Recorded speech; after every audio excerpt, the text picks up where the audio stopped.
लाउ गोटे भल परिबा किंतु लाउ गोटे एमिति परिबा जहाको कि अनेक लोक खाइबा को पसंद करंतिनी किंतु हेल्थ बेनिफिट अनुसार लाउ रे प्रचुर परिमाण रे विटामिन रही जहाँ आम स्वास्थ्य पाई बहुत भल। तेबे लाउ रे आज गोटे नुआ सुंदर रेसिपीटे बनैबा। तेबे चलंतु वीडियोटी स्टार्ट करिबा। नमस्कार, वेलकम करुछि मो चैनल सान्विका वर्ल्ड को।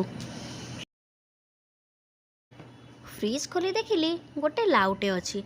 तो लाउ तो घरे खाइबा को केही पसंद करंतिनी, केवल मो मम्मी पसंद करे। आज भाविली मम्मी को पाई गोटे सुंदर गोटे रेसिपीटे बनैबा। सेतिपाई लाउ को काटी एमिति छोट छोट पीस रे काटी देइछि।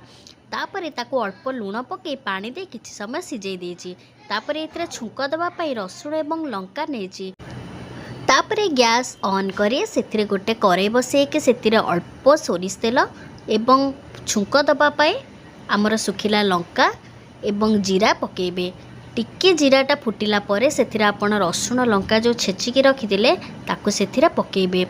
तापरे टिके रसुण लंका भल भाबरे भाजी सारला परे जो सिझे कि आपण लाउ रखिथिले आपण सेथिरे जेमति साग छुकंती सेमिति अल्प पानी थिबो सेथिरे पकेई देबे। पकेकी ढांकुणी गोटे ढांकुणी देबे, नहले छुंक सब पळेइबो।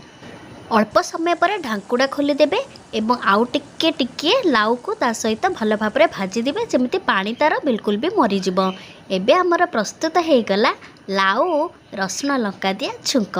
एमिति आपण थरे करके खांतु, देखिबे बहुत ही टेस्टी लागिबो। आ लाउ मध्य आपणक देह पाई बहुत ही हितकर। जदि मोर रेसिपी भल लागिला तेबे वीडियो को गोटे लाइक शेयर सब्सक्राइब करबा को बिल्कुल भी भूलिबेनी। रहुची, नमस्कार।